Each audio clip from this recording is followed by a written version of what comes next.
Hello, my name is Marcus. I'm the compiler of a collection of therapy quotes entitled Psychoanalytic Self-Awareness Quotes. This is TQ 910 to 915. Therapy quote number 910. In 1946, the national divorce rate increased to one divorce for every 3 marriages. This staggering figure can be appreciated only in comparison with previous ones. In 1890, for example, the ratio was one divorce for every 18 marriages. Statistical comparisons are deceptive. Social and psychological factors are usually neglected. In 1890, convention stood in the way of divorce far more than it does today. Marital unhappiness is not a new invention. Only the technique of solution has been changed. Marriage is workable for normal people. Marriage is a workable, irreplaceable, and unique institution for healthy and mature people. Neurotic persons are poor material for marriage. They go through the motions and they fail. They fail not because marriage is antiquated and impossible as they claim, but because of their own unconscious conflict. In a very convenient displacement, they fail to recognize the neurosis and blame the marriage itself. The futility of divorce is based on the fact that the fate of the neurotic marriage is decided long before the marriage occurred, and the stabilized pattern seems to be unconsciously, monotonously repeated. The human psyche is formed in early childhood, and the result is enshrined in the person without his conscious knowledge, and the prefabricated stencil, as it were, is copied and recopied. All the reproaches heaped upon the partner become senseless the moment one understands that the mate was chosen unconsciously for exactly that repetition. Since the pattern is so completely unconscious, the righteous indignation that is felt on the conscious level is understandable. Yet the fact remains, there are few, if any, innocent victims of marital disasters. The allegedly chance misfortune was unconsciously self-provoked, self-chosen, self-created, self-perpetuated. This being the case, the divorce proceeding becomes futile. The mate can be exchanged for another, but the neurosis does not thereby disappear. The divorce seeker tries to get rid of a tormenting inner conflict of which he or she has no knowledge. That conflict is rationalized and shifted upon the partner. The result is that the partner becomes the target of anger, fury, disappointment. The displacement can be mutual. Both mates may believe that their respective happiness depends on getting rid of the other and regaining freedom. But no legal decree guarantees divorce from neurosis. The next marriage starts and the old conflict. The next marriage starts the old conflict over again in the new edition and under changed circumstances.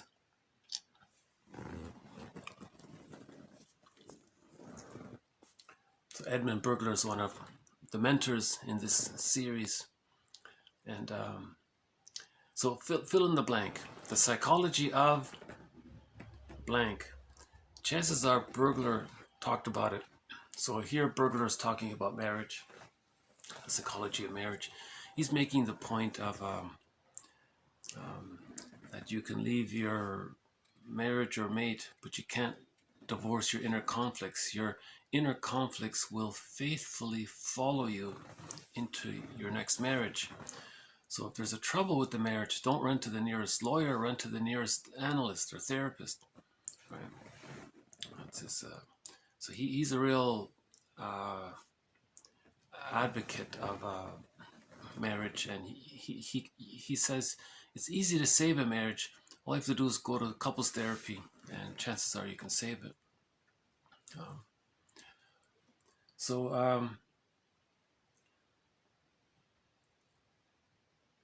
Yeah, okay. So that this part follows up on Bergler's idea that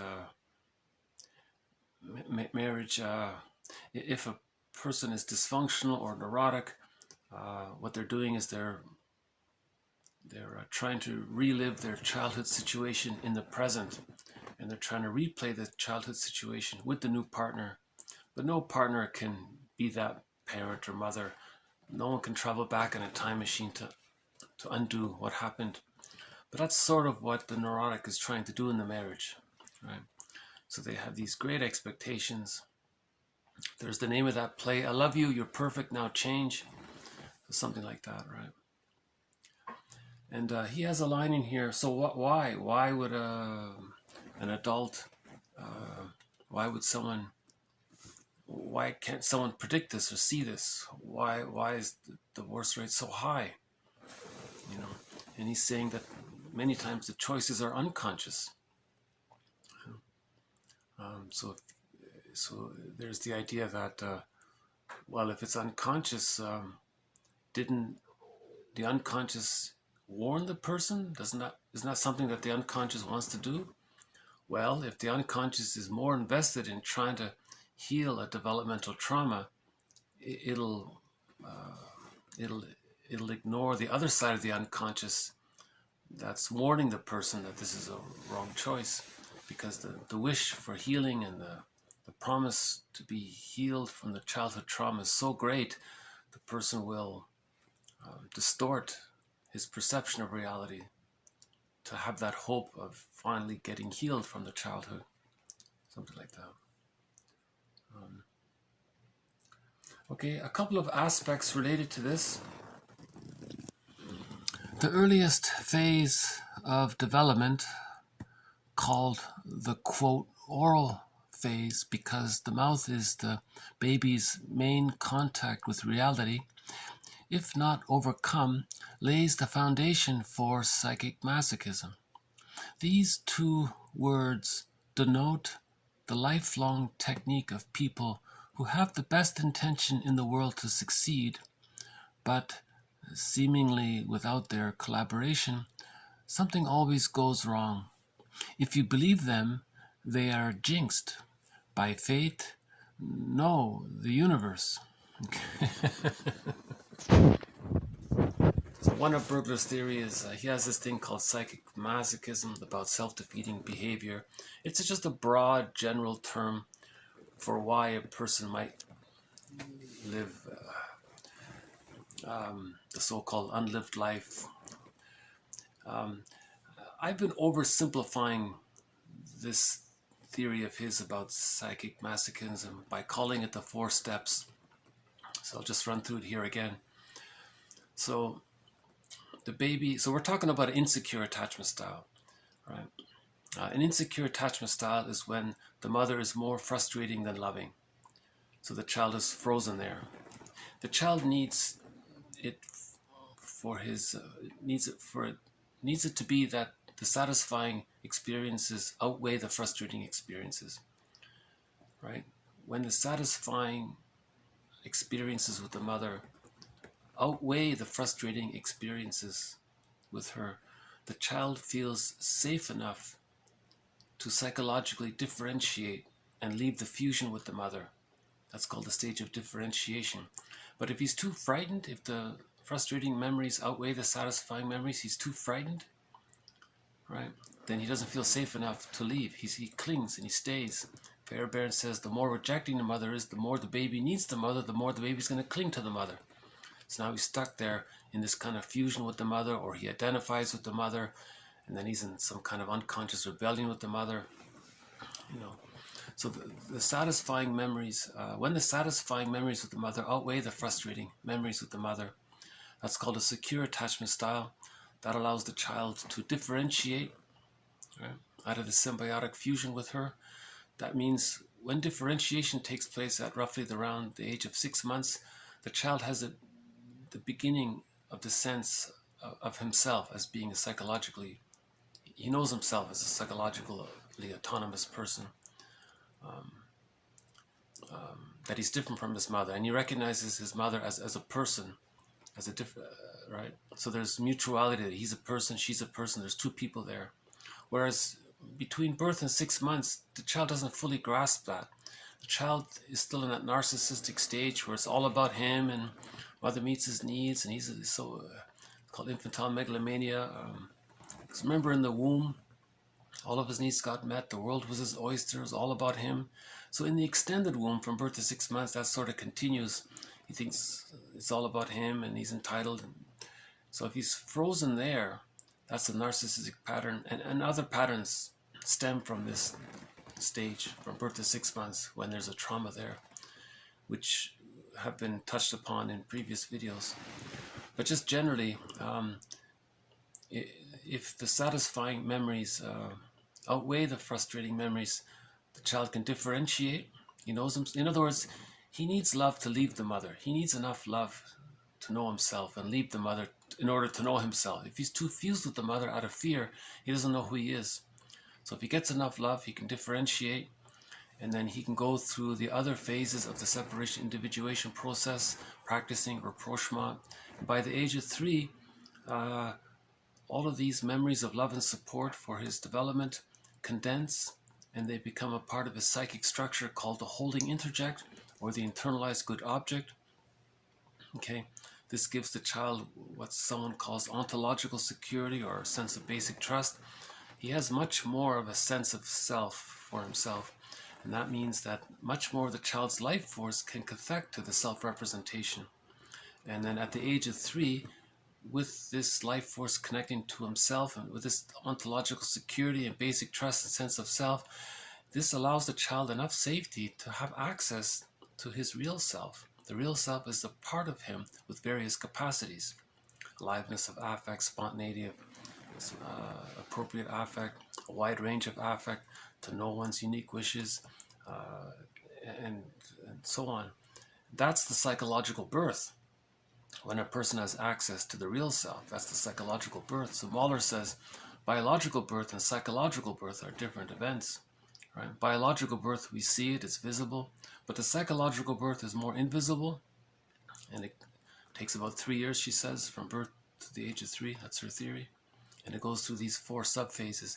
That first phase, the stage of symbiosis, the stage of undifferentiation, the stage of fusion, that's very key. That's like the womb for the psychological birth, as was the physical womb was for the biological birth. This extended womb, or the fusion, psychological fusion, means the child's impression of himself, his understanding of himself, and his understanding of his mother, or his impression of this other, his mother, it's still fused there. It's still blurred as one. He doesn't quite separate yet. But when he gets enough love, he then differentiates and he separates that way. Right? That's a huge phase, that birth to 6 months. So that's so the jargon is this quote oral phase that comes up a lot in the books here. All they mean is that earliest phase, right? That earliest time, the first, let's say within the first year, right? Now, if there's arrested development in that earliest time, Bergler calls this, his jargon for this arrested development is psychic masochism. So my oversimplification of it is the baby has a wish to receive mother's maternal reverie, mother's attunement, mother's attention, mother's response, her love, her availability, her maternal life force availability, her motherliness, her maternal... The child needs that bond to the mother, right? Because humans come out of the womb too early. So mothers are meant to offer an extended womb. So she's there to meet the needs and so on. So the child has a wish for mother's love. Guess let's call that step 1. So now we're talking about an insecure attachment style where the frustrating memories outweigh the satisfying memories in this case, right? So the baby has a wish. It gets refused. That's step 2. Now the baby wants to protest, but he can't because he's too small and helpless and dependent, doesn't have the motor skills. So that's step 3. He wants to protest, but he can't. And then step 4, he feels somehow defeated. Right? Now let's call the memory of all this, or the deep memory of all this, let's just, for simplicity's sakes, let's call it the superego. So the superego is the memory. So let's just say the deep memory of all this, of these 4 steps, is the superego, or the superego is the memory of these 4 steps. So that's a developmental trauma. Now later, if that doesn't get resolved by the age of 5 at the latest, and later on in adult life, okay, that's repetition compulsion. The person wants to have a genuine wish, but the superego says, no, don't you remember? So that's step 1 and step 2. Now step 3, he's going to want to protest this time. Now he has the motor skills. Now he's taller, bigger, stronger, and all that. Now he can protest. The superego says, well, what are you going to protest? You can't travel back in time in a time machine and get angry at your mother for not meeting your needs. So what are you protesting? Well, the person thinks, well, I got to express myself here. I got to do something, you know. The superego says, well, we'll make a compromise. We'll let you express yourself, but it's going to be a fake protest, a pseudo-protest. He calls it pseudo-aggression. The person compromises, well, okay, is that, this is all unconscious, right? So the person engages in some kind of pseudo-protest against the mother in their dysfunctional living. So their dysfunctional living, or choosing the wrong partners, or self-defeating behavior, or self-sabotaging themselves, or binge eating, or doing something that's unhealthy, or all that is called pseudo-aggression. Bergler says it can take hundreds of forms. So the superego says, okay, you can engage in this pseudo-aggression, this neurotic or dysfunctional behavior. And then ultimately that leads to the unlived life. Just like back in babyhood time, the baby was defeated, something like that. So this is a challenging theory. I've overly simplified it. Someone called it humanity's 4th narcissistic injury. Really, if there's a developmental trauma, the things we're doing in life, it's just repeating this babyhood situation in some kind of elaborate lifelong form or something. So in one of Bergler's books, he describes this as the grand design. Now, the cure, of course, is just to be aware of it. So Bergler's approach to healing this is to confront the person's rationalizations, their pseudo-aggressions. See, once he becomes aware of his pseudo-aggressions, now he's getting closer to the genuine ambivalence towards the mother, which he denied, right? Now there's anxiety from that. Bergler says anxiety arises when you're facing the truth about the unconscious ambivalence with the mother. So you might feel some anxiety there. So one form this can take is the person keeps choosing the wrong partner, because they'll be defeated. You see, so the baby had a wish for love, it got refused, and he felt defeated. Now in the repetition compulsion, he wants to, he's going to unconsciously choose the wrong partner. She's not going to love him, or he's not going to love her, whatever. He's going to protest, say he's a victim and all this. And then he feels defeated. So he just repeated those baby 4 steps in his life. This is Bergler's theory of, his jargon for this is psychic masochism. It's a general term, not to be taken too, not to be too distracted by the jargon of it. Robert Bly says, forgive psychology for its jargon. It's an approximate attempt to describe something.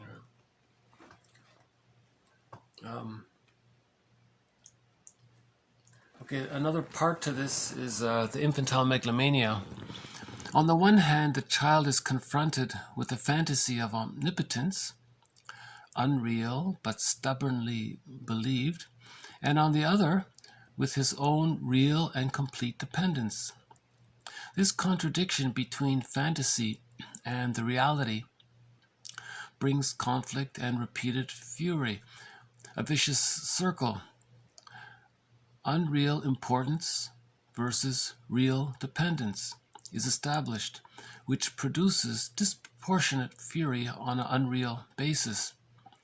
this conflict has important results in later life situations for the child.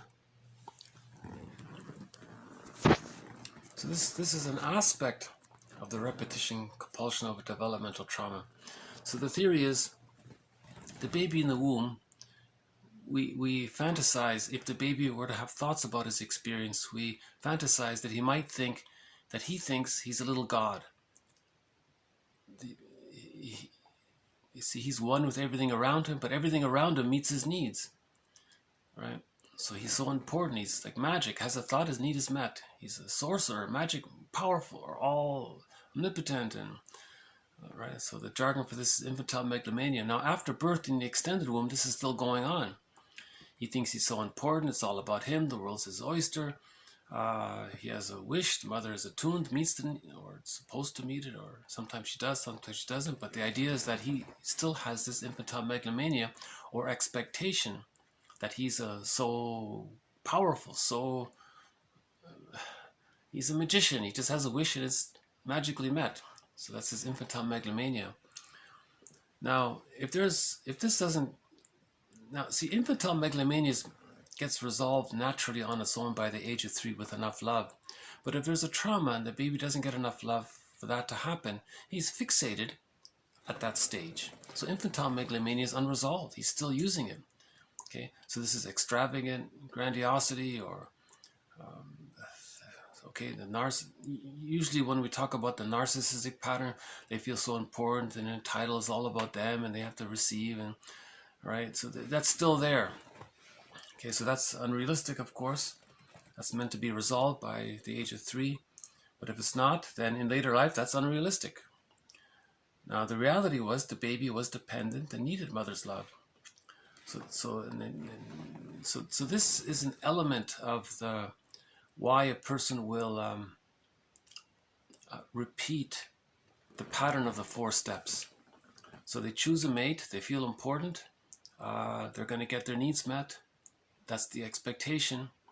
But the reality is they chose someone who's not going to meet their needs because they're following the repetition compulsion. Now they're defeated. So you see, so the 2 parts are there.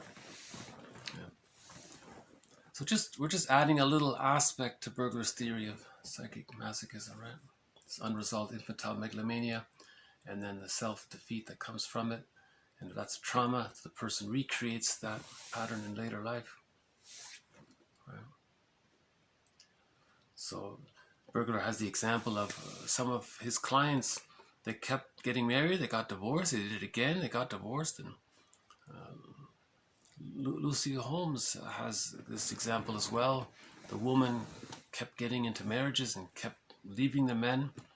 And she was like Sisyphus, just repeating the same thing. Only when she faced the unconscious conflict, then she could change, right?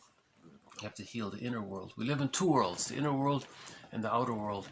And psychology's basic idea is to understand how the inner world interacts with the outer world, how our unconscious ego is projecting internal object relations or memories onto the present, and then how we are interacting in the present based on our projections. So the study of all this. Right. So yesterday talked about becoming aware of our internal object relations world. Actually, the past several videos from 904 to 909, I recommend those. In particular, I recommend all the videos, but I recommend those ones as well in the context of what we're saying here, because if we understand internal object relations, image of the mother as being satisfying, image of the mother as being enticing, image of her as being rejecting, the image of the self as being satisfied, enticed, rejected. We have those 6 characters there. We have an unconscious ego that's relating to this internal object relations world. Now, if there's trauma, the unconscious ego is going to project the more painful side outwardly to try to master the trauma, right? So that's the neurosis, that's the dysfunctional living. If we can get to the point where the satisfying memories, the loving memories outweigh the frustrating memories, then the splits come together and we achieve whole object relations, which leads to mutuality. Right? Okay, the next one here. If, as many neurotics claim, the mother was nagging and distant, what is it that prevents the grown-up from choosing a loving and devoted wife? Surely the normal person would do this. The neurotic, on the other hand, without knowing it, repeats the unhappy situation in marriage and in life.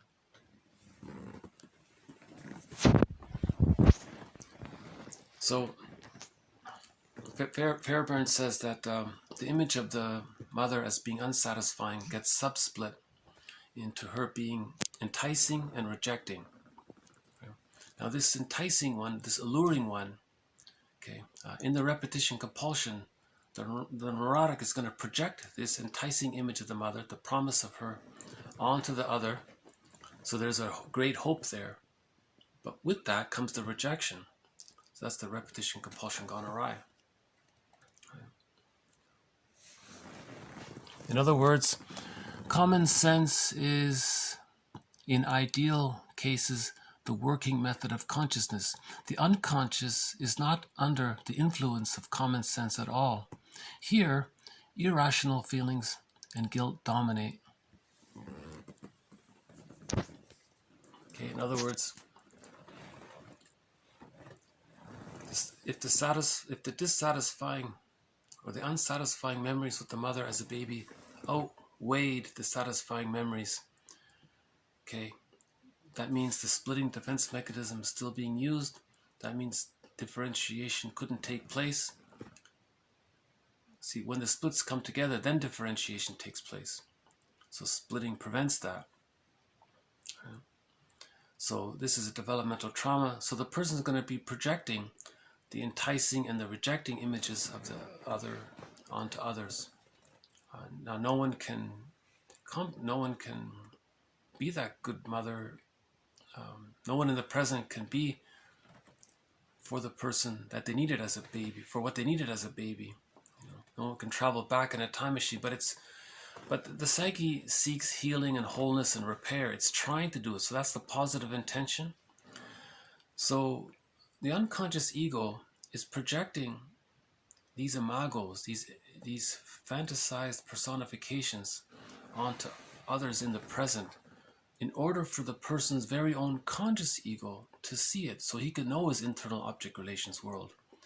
Okay, so this model and this idea of mirror, looking in the mirror, like creating this mirror defense, when you have strong attitudes and opinions towards others, that's like a mirror to tell you what's inside.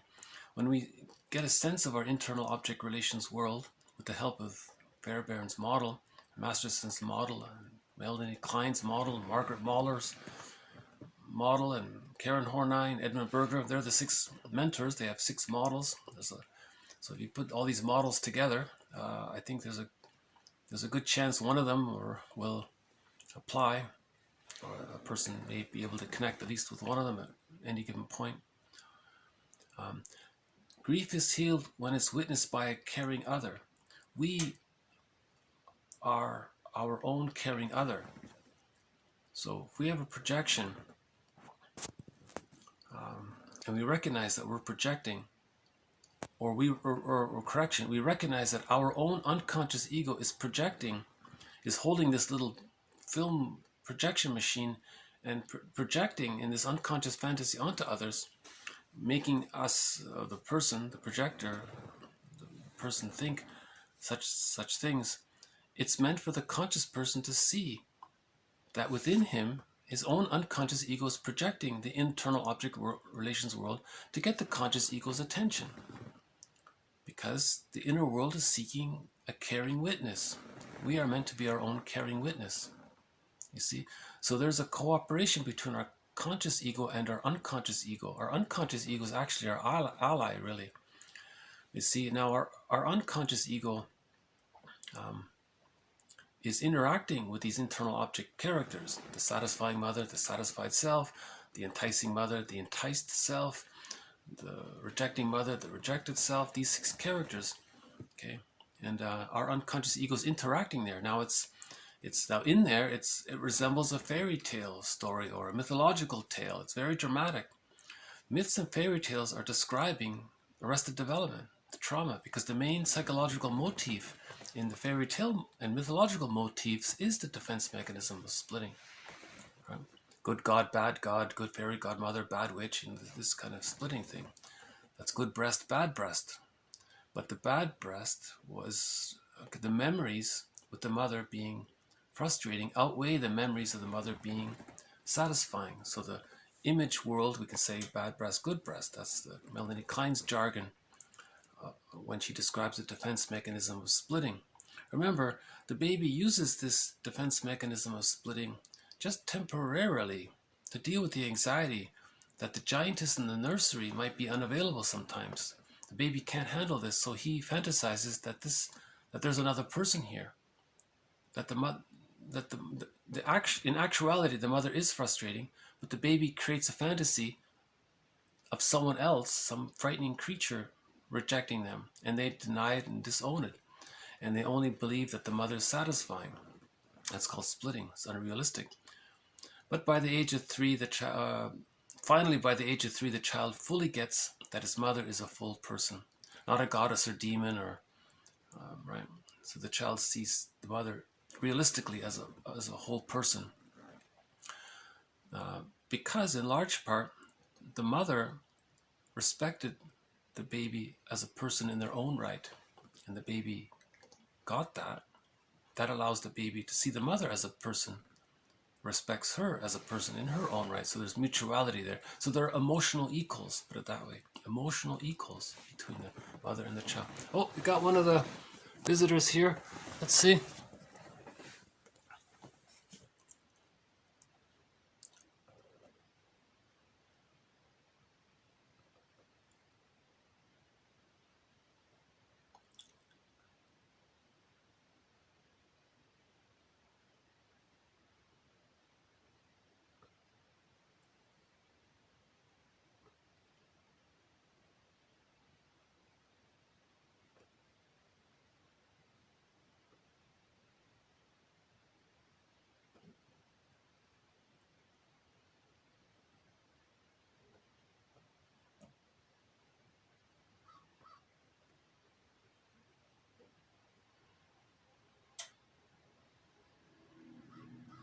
Okay, and there he goes. Okay.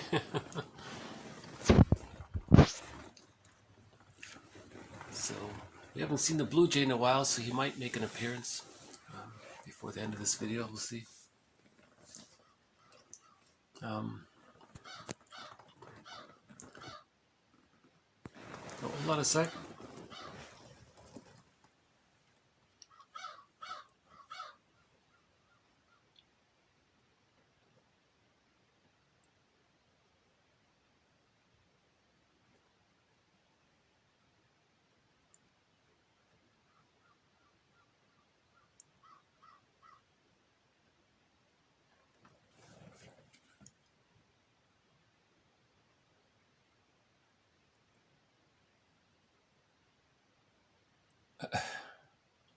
Okay.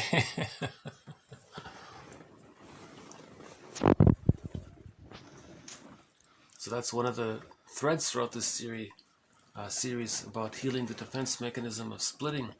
It's an immature infantile defense mechanism, splitting. It leads to unconscious ambivalence, and then we're projecting the frustrating side of the mother onto non-threatening substitute others to preserve the split, because it's painful to face the unconscious ambivalence. It's very painful for anyone, in general, we can say it's uncomfortable to consider the idea that possibly when a person was a baby, that their mother or the mother was more misattuned, more frustrating than satisfying.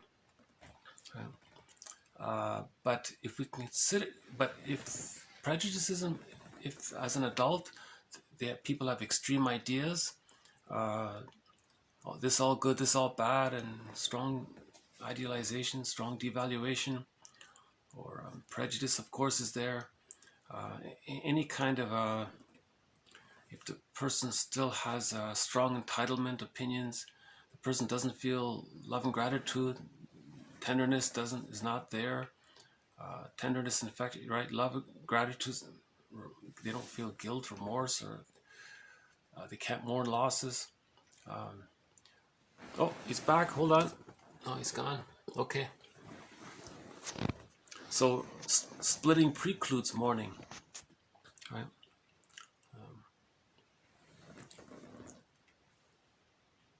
So when the splits come together, by the age of 6 months, the child differentiates. Okay, and then by the age of 3, he achieves a psychological birth. And then he has access to the real self.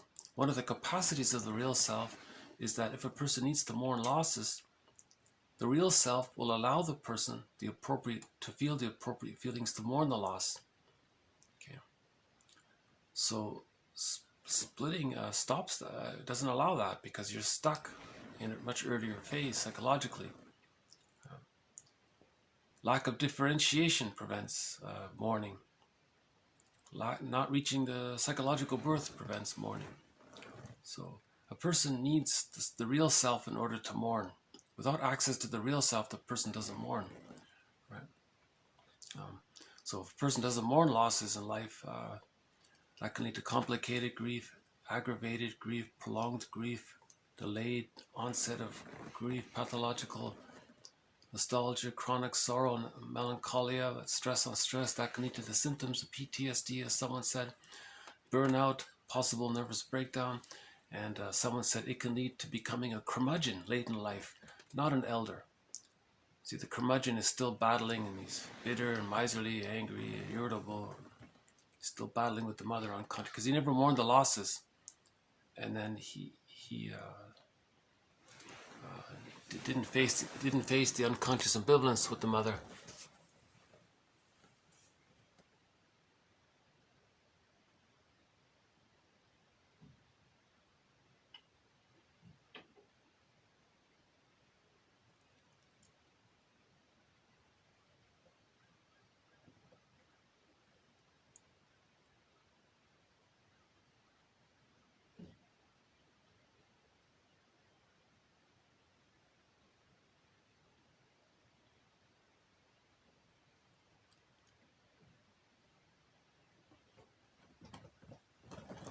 One more?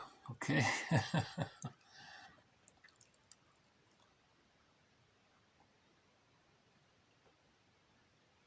Oh, okay.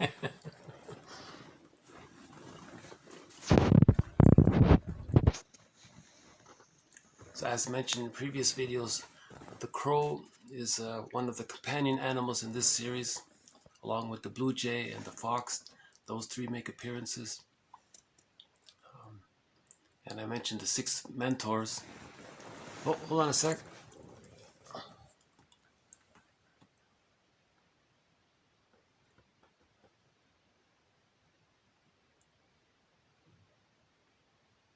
Okay.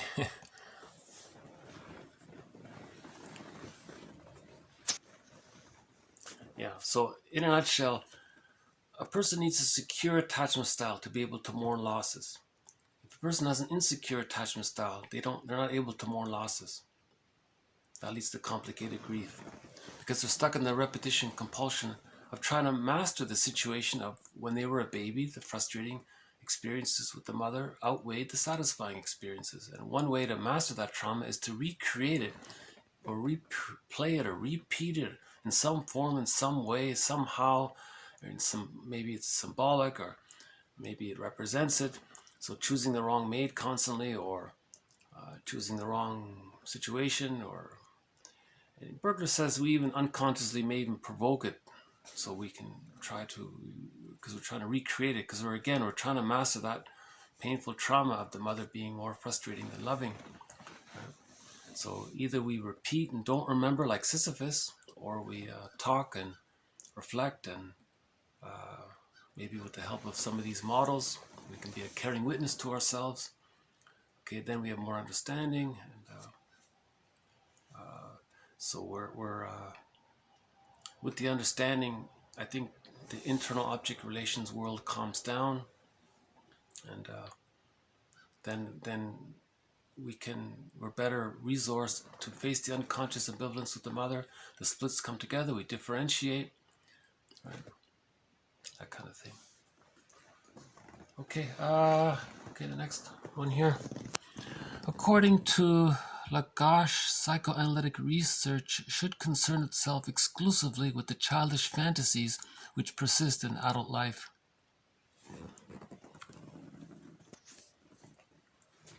So this has been updated, but at one point long ago, that was considered the idea about psychoanalysis. Can we try to guess what are the unconscious childhood memories that are influencing the person in the present? Can we focus on that, right? So that's what these models are about, right?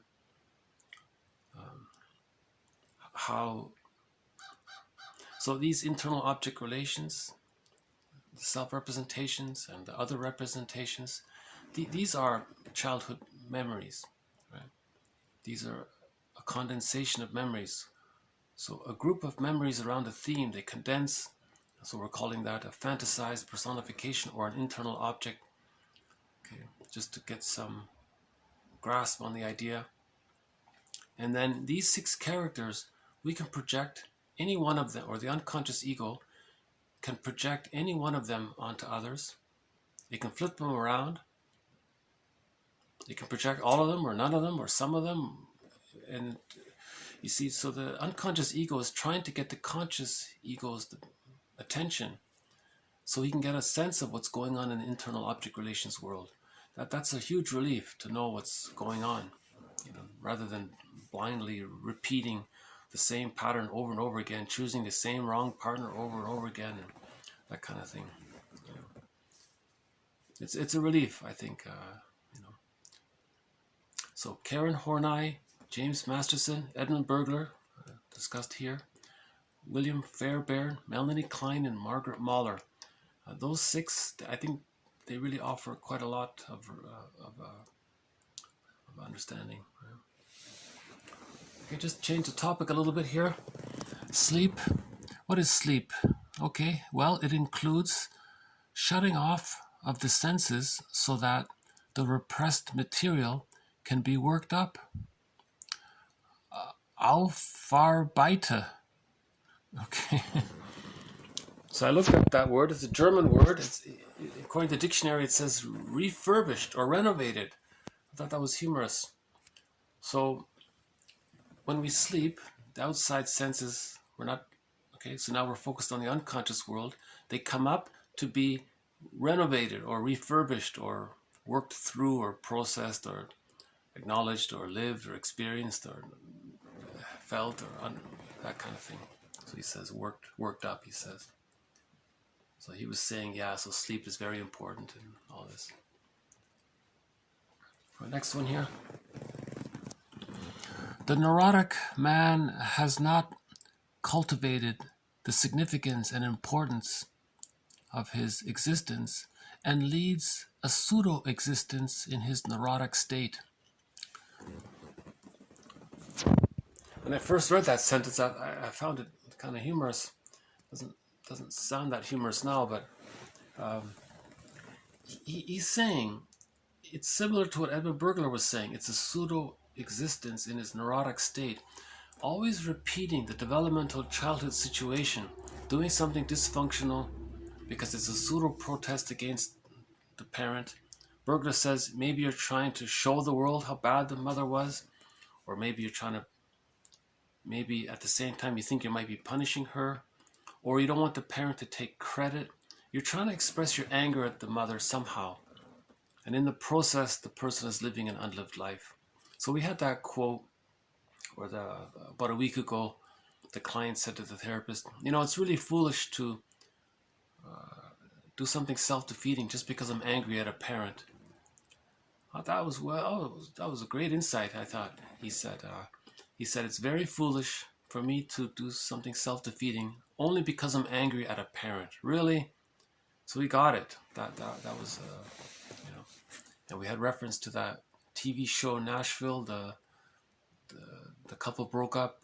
The guy was doing something self-defeating to get her to feel guilty. The girl said to the guy, don't punish me by hurting yourself, or don't punish me by hurting yourself. So something like that, right?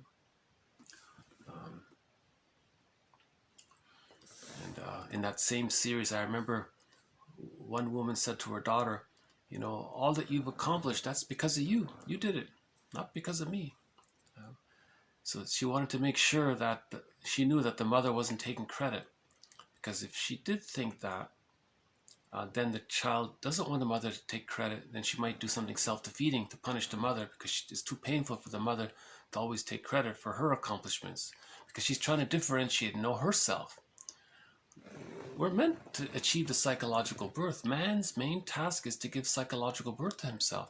We're meant to differentiate. Right?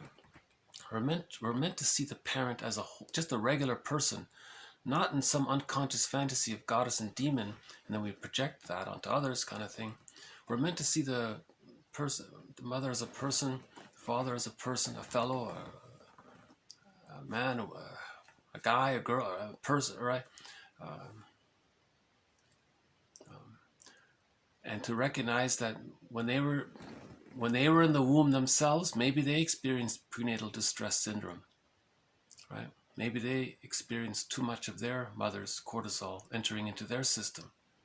That can happen, they say. If the mother is stressed, her cortisol enters into the baby's placenta, and then it goes down the cord into the child. Now the child is having entered into him his mother's own cortisol, apparently. Or it activates too much of his own cortisol somehow, or they're influenced like that. And that can set the baby up to be predisposed or more vulnerable to any kind of birth stress. And if the birth delivery is too strong, it can lead to birth trauma. And if there's birth trauma, maybe the mother can't compensate. Now there's an insecure attachment style that leads to a developmental trauma, right? So maybe the mother, the mother's mother didn't achieve a secure attachment herself and was psychologically incomplete and couldn't offer a secure attachment style to our parents. So our parents were caught in their problems, their existential dilemma. Maybe when they were children there was some trauma, school shock, trauma while getting the tonsils out, trauma at the dentist's office, maybe a forced relocation situation. So our parents were caught in their existential dilemma. They were wounded. One author says chances are they were psychologically incomplete, or there's a, let's say, 50-50 chance they were psychologically incomplete, or whatever that number is, no one knows. So we forgive our parents. We see them realistically. Now we can accept the reality that we have unconscious hurt inside. That helps to heal the internal object relations world when we witness ourselves and face our feelings. So forgiveness of the other and the willingness to be happy is the same, someone said. Man's main task is to give psychological birth to himself if he didn't get it by the age of 3. Some are fortunate, they get it by the age of 3 with the secure attachment style. They're fine. Their marriages are like fine wine. In the neurotic who's living in a dysfunctional relationship, or there's complications there, their marriages tend to be more like sour milk or something bitter there or something. So for those who didn't get the psychological birth, who didn't achieve the psychological birth at the age of 3, that's not no blame here, but we're responsible for ourselves, obviously, and that's called the moral revolution. Man's main task is to give psychological birth to himself. We do that by facing the unconscious ambivalence of the mother, heal the splits, differentiate. Once we differentiate, we know ourselves, and we're halfway there once we differentiate. So we forgive the parents. I think to help in the process, I think on Mother's Day, that's the day when mothers write letters to their adult children coming clean. It's the least they can do, And if they can't, that means they're very wounded. They're still in denial. So we have to kind of... Robert Bly says, you have to make an effort to interview them and try to get the truth. They're going to deny it. And then you realize, okay, they're really in denial. They're really wounded. So you're kind of on your own that way. So man's main task is to give psychological birth to himself, because the parents couldn't offer it. Okay, the next one here.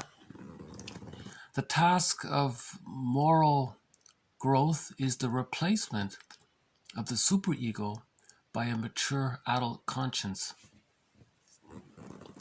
His point was here that people get these things mixed up. They think the adult conscience or moral conscience is the same as the superego. The superego, no, that's the inner critic. The superego is the rejecting image of the mother. The memories all of the memories when the mother was unavailable and frustrating. So that's basically the superego, right? So it's critical and that's not moral conscience, right? Being so critical like that. But when we heal the inner critic, by facing the unconscious ambivalence. So we acknowledge that as a baby, the person as a baby experienced more frustrating experiences than satisfying experiences. When the split images of the other, loving other, frustrating other, come together, they form a new third image. So that's how we heal the inner critic. The inner critic is sort of dissolved, it's healed, right? And then with the psychological birth, okay, then one of the capacities of the real self is the moral conscience, is the wide range of affect and seeing things realistically. Then a person's not under so much stress, right? Okay, the last one here. For it is possible that all anxiety stems from an unconscious dread that human beings really are as all-powerful, unloving, and untrustworthy as were those of childhood, and that the repetition compulsion of the neurosis, okay, the compelling need to substitute a fantastic environmental scene similar to that of childhood for the actual contemporary scene, must not be given up, but must be continued in desperate self-protection. That's a pretty good definition of the repetition compulsion gone awry.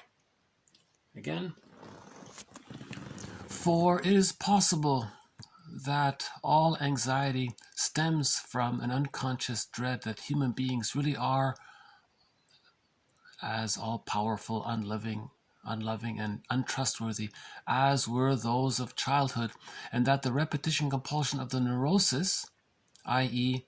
the compelling need to substitute a fantastic environmental scene similar to that of the childhood for the actual contemporary scene, must not be given up, but must be continued in desperate self-protection. Jeez, yeah, that's quite a good. If you're going to just read one of these quotes, I would choose that one, the 9:15 one.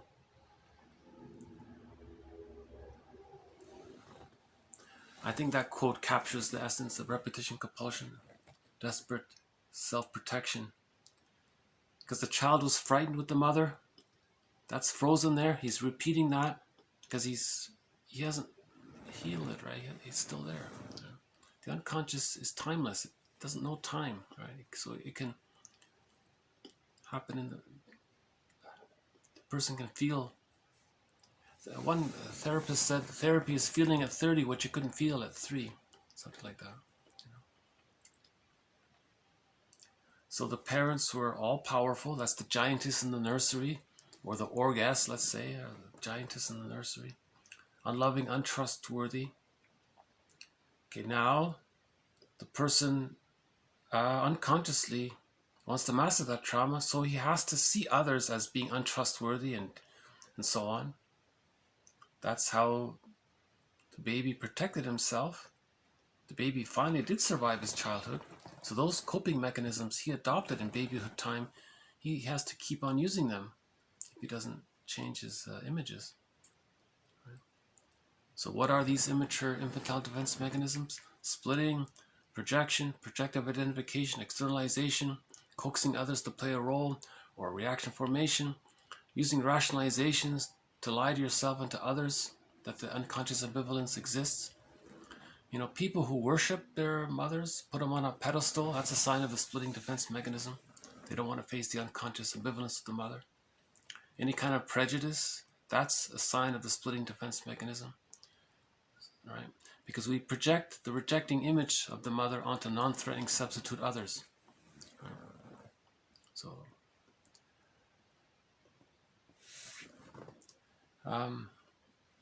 okay, I guess I'll just leave it here. So I'll close on a song here. The first part here about the person choosing the wrong partner over and over again. So I thought I would close on a song that talks about that. Here's this one song, pop song, where the person is, she's about to choose a playboy kind of guy, and her friend is warning her, no, this guy, he's repeating the same thing, and you're repeating something too if you're going to get involved with this. And she doesn't want to believe it. You see, she doesn't want to believe it because the babyhood memory need for love is still active. So the person will project the enticing image of the other onto the other and hold on to that, not realizing that the rejecting part's going to follow. You see, I think someone called that pathological hope or something. Well, in that context, that the infatuation is pathological hope or something. So this one song talks about this. Same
It's a duet by Deborah Cox and Whitney Houston.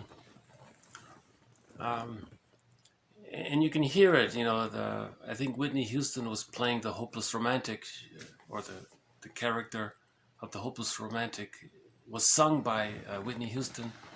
And the character was saying, no, I don't want to hear it. Don't warn me. Don't tell me the truth. I got to keep my fantasy. I have this hope. So a lot of this infatuation hope, or this hopeless romantic, comes from, remember, there's one of the characters in the internal object relations world is the enticing other. Okay, this goes back to babyhood time, when the baby felt excited and enticed that he was going to get his needs met, and then mother didn't follow through, so he was rejected. So this is the image of the unsatisfying mother has two parts: exciting and rejecting. Now, if the rejection is very strong, that means the enticing part is equally very strong. So a lot of this hopeless romantic, you know, comes from this. It is a hope, but what they don't realize, it's going to be disappointed afterwards, right?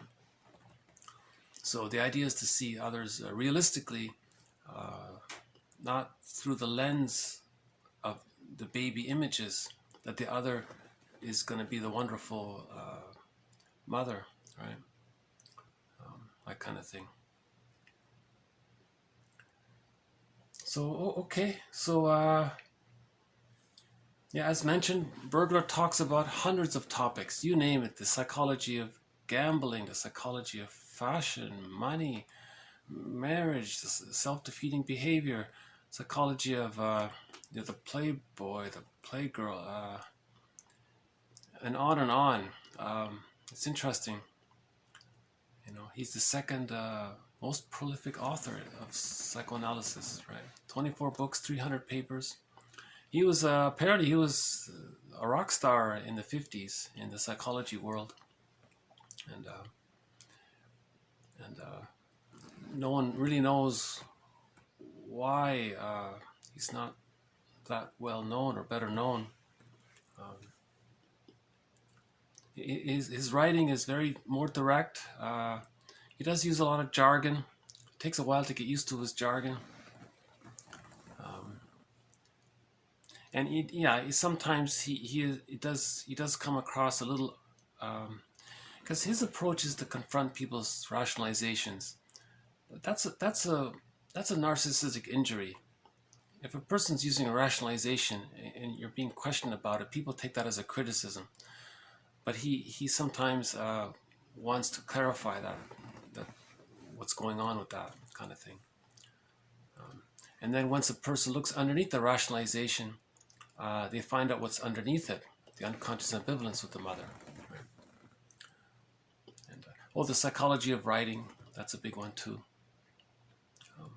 He says most writers are just pseudo-aggressive.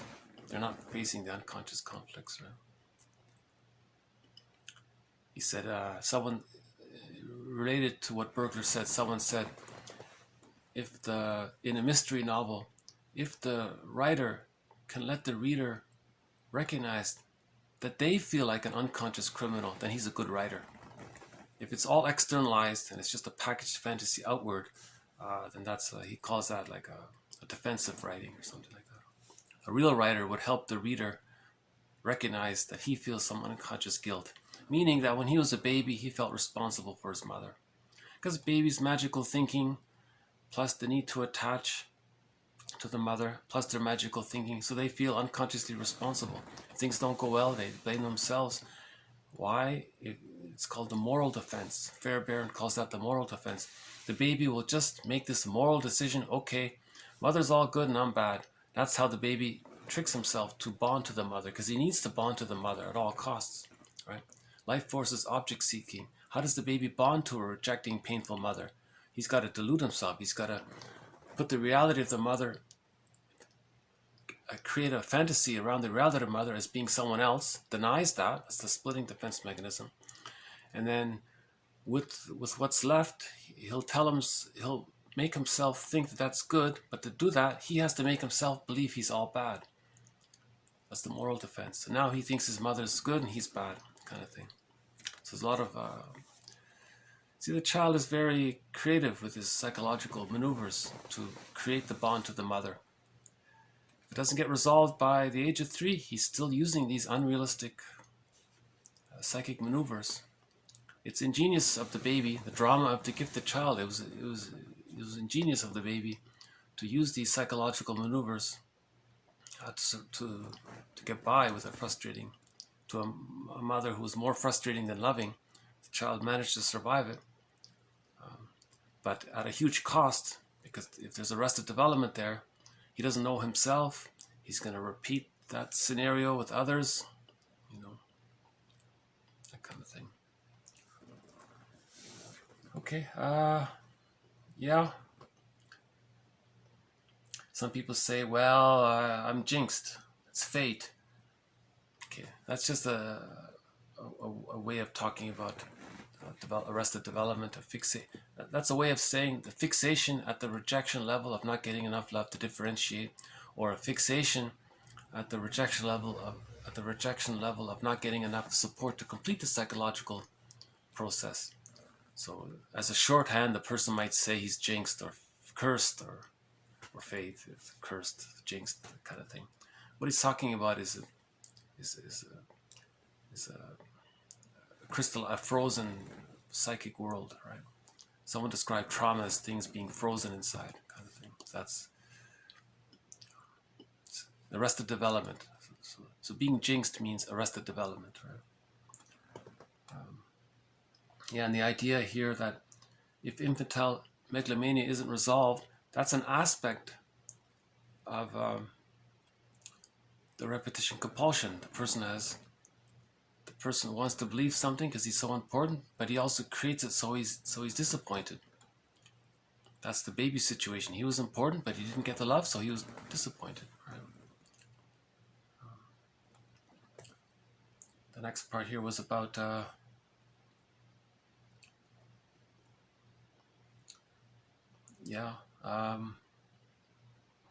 common sense thing. The adult conscious ego is common sense, but the feelings of the baby, the unconscious, is irrational, of course. So there's a difference there.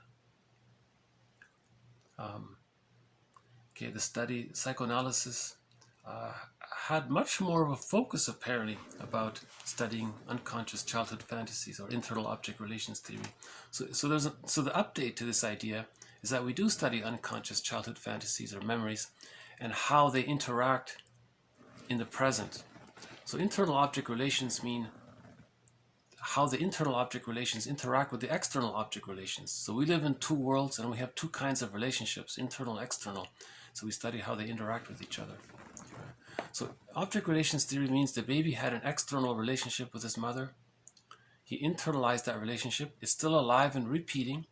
And then now later in his adult world, he's interacting with others in the external world based on his internalized object relations.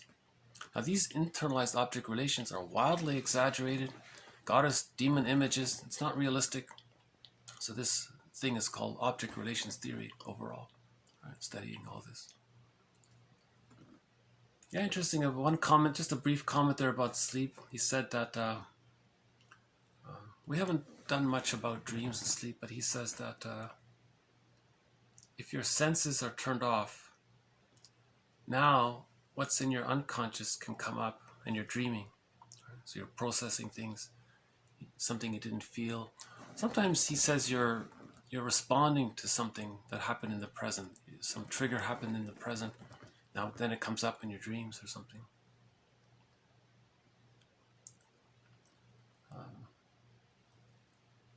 The idea that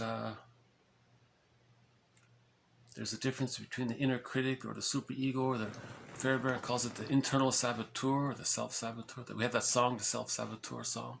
That's referring to the internal saboteur. That means the rejecting image of the frustrating mother. That's the internal saboteur. Because you have a wish, the superego, the saboteur says no, because that's repeating the childhood experience. Right? And we ended here on 9:15. That's a good one here, 9:15. I like that one there, 9:15. Understanding. That's a compassionate quote. To understand, to give compassion for ourselves. We're still protecting ourselves from the childhood memory, and we're reliving it so that we can protect ourselves again. Okay, I guess I'll just no blue jay or fox. So one indigenous culture said that they believe that the crow is a very conscious bird. So they projected onto the crow that they are the keeper of psychological and spiritual knowledge. And the blue jay, Shirley, who's the one? Temple, Shirley Temple. She said the bluebird of happiness is within. So when we have access to the real self and a wide range of affect, so that's emotional freedom, it's the bluebird of happiness. And then what about the fox? There's an indigenous tale where the wise old woman told the guy to find the wounded fox in the forest, bring it home, nurse it back to health, and then the problem he had in his household got resolved. That was a metaphor for when you heal the inner. Remember, the unconscious and the forest are symbols of the unconscious, right? So when you find your wounded feeling self and bring it home, reintegrate that back into yourself, then our external world is healed, right? So we live in two worlds, the conscious world and the unconscious world. Okay. So may I refer you to earlier videos that talked about Robert Bly's metaphor of the bag as a metaphor for the unconscious world. And the recent videos from 904 to 909 about how we live in two worlds as well. Yeah. Okay, so we're just building on some of our threads here. One of our threads is on Burglar's work, and the repetition compulsion's another thread.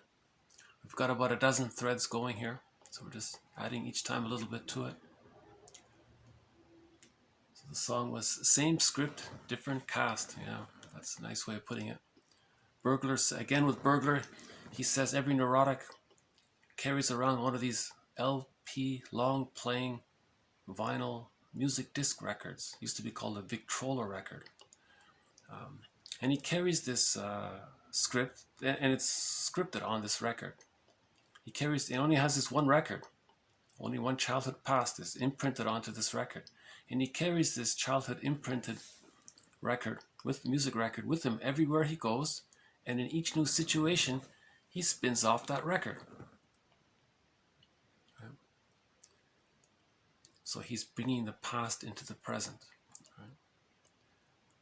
If he's not aware of it, he'll keep on doing it like Sisyphus, and so either we repeat and don't remember, or we talk and remember and be a caring witness for ourselves, that kind of thing. Okay, so this has been TQ 910 to 915. More to follow. Thank you. Bye for now.